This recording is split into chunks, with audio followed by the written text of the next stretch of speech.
తాకట్లో ఉన్న మీ బంగారాన్ని విడిపించి ఆ రోజు ఆన్లైన్ రేటుకి కొంటాం. Sharma gold company. ద్వాదశ రాశులలో భాగంగా 16 జూన్ నుంచి 30వ తారీఖు జూన్ వరకు ధనుస్సు రాశిలో జన్మించినటువంటి వారికి ఏ విధంగా ఉండబోతుందో తెలుసుకునే ప్రయత్నం చేద్దాం. ముఖ్యంగా ఈ ధనుస్సు రాశిలో జన్మించినటువంటి వారికి ఇది వరకు దాంపత్య సమస్యలు ఏవైతే ఉంటాయో అవన్నీ కూడాను పరిష్కారం చేసుకునే అవకాశాలు లభిస్తాయి. అన్యోన్య దాంపత్యం చక్కగా ఉంటుంది. అలాగే వ్యాపార భాగస్వాముల మధ్య ఉన్నటువంటి పొరపచ్చాలు తొలగి అనుకూలమైనటువంటి వాతావరణంలో కలిసిమెలిసి పని చేసుకుంటారు.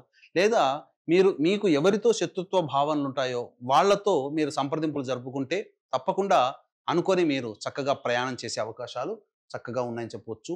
విలువైనటువంటి వస్తువులు, ఖరీదైనటువంటి దుస్తులు, గృహోపకరణాలు చక్కగా కొనుగోలు చేస్తారు. మీ హుందాతనాన్ని పెంచుకునే విధంగా మీ యొక్క కార్యక్రమ రూపకల్పన ఈ యొక్క శుక్రగ్రహ సంచార ప్రభావంలో మీకు కలుగుతుందని చెప్పవచ్చు. అయితే ఈ యొక్క ధనుస్సు రాశి వారికి అర్ధాష్టమ శని దోష ప్రభావం ఉన్నటువంటి కారణం చేస్తున్నటువంటి పనులలో నత్తనడకన సాగుతాయి. కొన్ని కష్టములు అనేటువంటివి ఉంటాయి. సంతృప్తి పొందలేనటువంటి పరిస్థితి, ప్రతి ప్రయత్నంలో ఒక ఆందోళనతో కూడుకున్నటువంటి జీవన విధానం ఉంటుంది. కాబట్టి దైవానుగ్రహాన్ని పొందే ప్రయత్నం చేయండి. రాహుగ్రహ సంచార ప్రభావం సంపూర్ణంగా అనుకూలంగా ఉండడం, కేతువు కూడా అనుకూలంగా ఉండడం, ఈ కారణం చేత మంచి స్థితిగతులు కలుగుతాయి.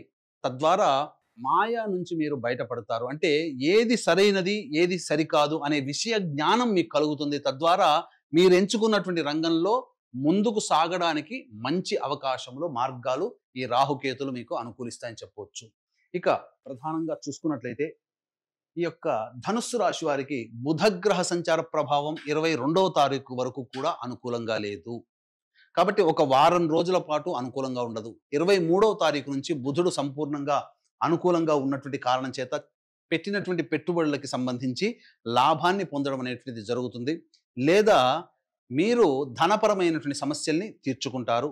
ఇదివరకు ఇచ్చినటువంటి డబ్బులు రాని బాకీలు 23వ తారీఖు తర్వాత వసూలయ్యే అవకాశం గోచరమవుతుంది. ముఖ్యంగా గురుగ్రహ సంచారము ఈ ధనుస్సు రాశి వారికి సంపూర్ణంగా అనుకూలంగా ఉంది. దైవానుగ్రహం ఉన్నటువంటి కారణం చేత కొద్ది ప్రయత్నంలోనే మీరు ఫలితాలు సాధించుకునే అవకాశం ఉంటుంది. కానీ అర్ధాష్టమ శని దోషం మీకు కొన్ని ఇబ్బందికర పరిస్థితులు. కాబట్టి ఇక్కడ శని మానవ ప్రయత్నాన్ని గట్టిగా చేయమని చెబుతున్నాడు. దైవానుగ్రహాన్ని గురువు అనుకూలిస్తున్నాడు, గుర్తుపెట్టుకోండి. కాబట్టి మీరు నిజాయితీగా కష్టపడండి. తప్పకుండా ఆ శని ప్రభావం నుంచి బయటపడి దైవానుగ్రహమైనటువంటి గురువు మీకు సంపూర్ణముగా యోగాన్ని కలగజేస్తున్నారు. కాబట్టి ఏ పని ఎందైనప్పటికీ కూడాను దైవ ఆరాధన తప్పనిసరి అని ధనుస్సు రాశి వారు గమనించుకోవాలి. ఇక రవి యొక్క సంచార ప్రభావము అనుకూలంగా లేదు. కాబట్టి ఏమవుతుంది, ఉన్నతాధికారుల యొక్క ప్రభావం మీపై ఉండడం, ఒత్తిడితో కూడుకున్నటువంటి జీవన శైలి ఉద్యోగస్తులకి ఉంటుంది. కాబట్టి అదనపు బాధ్యతలు వచ్చే అవకాశం ఉంటుంది. కాబట్టి జాగ్రత్తలు పాటించండి. ఇక కుజగ్రహ సంచార ప్రభావము ప్రధానంగా న్యాయ సంబంధమైనటువంటి విషయాల్లో పైచేయి సాధించడానికి అనుకూలంగా ఉండబోతుంది. మీ ఆలోచనల ప్రభావం వల్ల ఇతరుల మీద మీరు విజయాన్ని పొందుతారని చెప్పవచ్చు. కాకపోతే ప్రధానంగా విదేశీ యానం సంబంధించి చేయు ప్రయత్నాలు కొంత బెడిసి కొడతాయి. కాబట్టి జాగ్రత్తలు పాటించండి. విద్యార్థులకి మీరు అనుకున్నటువంటి కళాశాలలో మీకు లభించాలి అంటే దైవానుగ్రహం తప్పనిసరి అని గుర్తుపెట్టుకోండి. ఇక వివాహానికి సంబంధించి చేయు ప్రయత్నాలన్నీ కూడా కొలిక్కి వస్తాయి. సంబంధాలు నిశ్చయమయ్యే అవకాశం ఉంటుంది. కాకపోతే మూఢమి ఉన్నటువంటి కారణం చేత శుభమైనటువంటి పనులకి మీరు శ్రీకారం చుట్టకండి. కాబట్టి అన్ని విధాలుగా గురువు మీకు వెతుకులాటలు అంటే పెళ్లి ప్రయత్నాలలో, అంటే పెళ్లి చూపులు కాకుండా పెళ్లి చూపులకి ముందు చేసే ప్రయత్నాలు ఉంటాయి కదా, అవి చేసుకోవచ్చు. తద్వారా మీకు విజయం కలుగుతుంది. కానీ పెళ్లి చూపులు అనేటువంటివి పనికిరావు. ఏతావాత చెప్పొచ్చేది ఏమిటంటే ఈ యొక్క ధనుస్సు రాశిలో జన్మించినటువంటి వారికి సంపూర్ణమైనటువంటి యోగ కాలము చక్కగా ఉంది అని చెప్పవచ్చు. కొద్దిగా నిజాయితీగా కష్టపడితే చాలు, అన్ని గ్రహాలు అనుకూలంగా ఉన్నాయని చెప్పవచ్చు. ఇక ఈ యొక్క ధనుస్సు రాశిలో జన్మించినటువంటి మహిళలు మీరు కోల్పోయిన చోట మీ యొక్క గౌరవాన్ని తిరిగి పొందుతారు. ముఖ్యంగా సంతానము పొందినటువంటి విజయాల వల్ల కావచ్చు, సంతానం మీ పట్ల చూపించే ప్రేమ ఆప్యాయతల వల్ల కావచ్చు, మీరు చాలా సంతోషంగా ఉంటారు. అన్ని విధాలుగా అనుకూలంగా ఉంటుంది. మీరు అంటే పడని వాళ్ళు మళ్ళీ మిమ్మల్ని ప్రేమగా చూస్తారు. బంధువులు ఆదరిస్తారు. ఇంట్లో మీ మాటకి విలువ పెరుగుతుంది. అన్ని విధాలుగా బాగుంటుంది. కాకపోతే ముఖ్యంగా శరీరంలో తాపము, వేడి ఎక్కువగా ఉంటుంది. శిరోబాధలు ఎక్కువగా ఉంటాయి. కాబట్టి జాగ్రత్తలు పాటించండి. అన్ని విధాలుగా అనుకూలంగా ఉంటుంది.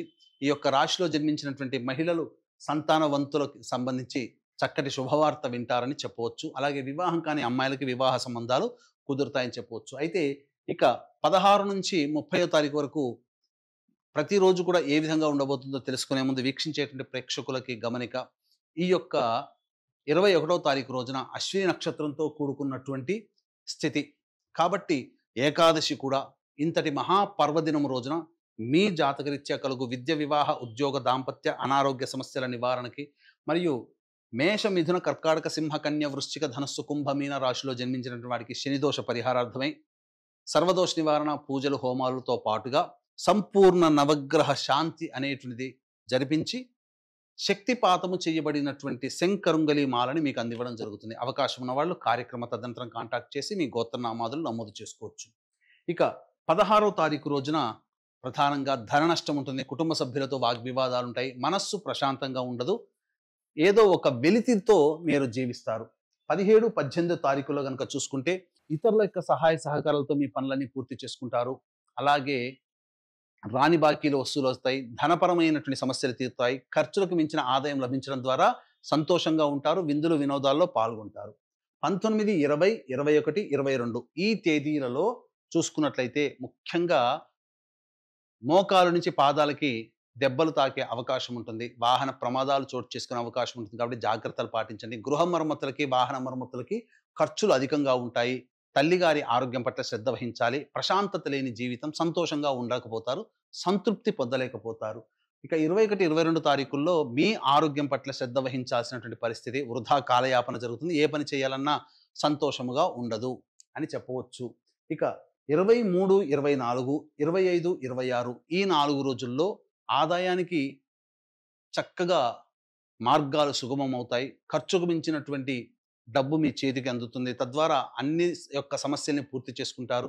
విందులు, వినోదాల్లో పాల్గొంటారు. ఇతరుల సహాయ సహకారాలు మీకు లభిస్తాయి. తద్వారా అన్ని పనులని పూర్తి చేసుకుంటారని చెప్పవచ్చు. ఇక 27, 28, 29 తేదీల్లో ముఖ్యంగా ధనపరమైనటువంటి సమస్యలు ఎదుర్కొంటారు. మనస్సు ప్రశాంతంగా ఉండదు. ఏ పని చేయాలన్నా అనాసక్తి, శిరోబాధలు ఎక్కువగా ఉంటాయి. తలపోటుతో ఎక్కువగా ఉంటుంది. తలకి దెబ్బలు తగిలే అవకాశం ఉంటుంది. కాబట్టి జాగ్రత్తలు పాటించండి. ఖర్చుల శాతాన్ని తగ్గించుకోండి. అనవసరపు ఖర్చులు చేయకండి. ఇక 30వ తారీఖు రోజున సంతానం మూలకంగా విభేదాల సమస్యలు పెరుగుతాయి. సంతానంతో లౌక్యంగా వ్యవహరించండి. ఇతరత్ర అన్ని విధాలుగా సానుకూలంగా ఉంటుందని చెప్పవచ్చు. ఏ తర్వాత మిశ్రమం కంటే అధికంగా శుభ ఫలితాలు యొక్క ధనుసు రాశిలో జన్మించినటువంటి వారికి ఉండబోతున్నాయి. అయితే ప్రధానంగా ఈ యొక్క ధనుస్సు రాశిలో జన్మించినటువంటి వారికి సమస్యల పరిష్కారం కోసం ప్రతిరోజు కూడా మీకు ఏదైనా సమస్యలు ఉన్నాయంటే ఆ సమస్యల పరిష్కారం కోసం ప్రతిరోజు సూర్యుడికి నమస్కారం, సూర్యాష్టకం 6 సార్లు పారాయణం చేయడం, దత్తాష్టకం కూడా రోజుకి 3 సార్లు పారాయణం చేయడం చేసినట్లయితే చాలా మటుకు సమస్యలు తగ్గుముఖం పడతాయి. ఇప్పుడు చెప్పినటువంటి సమస్యల కంటే ఇంకా ఎక్కువగా సమస్యలు ఎదుర్కొంటున్నారు అయితే ఈ యొక్క దగ్గరలోని మంచి ఉపాసనా పరులైనటువంటి జ్యోతిష్యులను సంప్రదించి వారి సలహాలు, సూచనలు కనుక పాటించినట్లయితే మరింత మెరుగైనటువంటి జీవితాన్ని పొందుతారని తెలియజేస్తూ సర్వం శ్రీ ఉమామహేశ్వర పరబ్రహ్మార్పణమస్తు.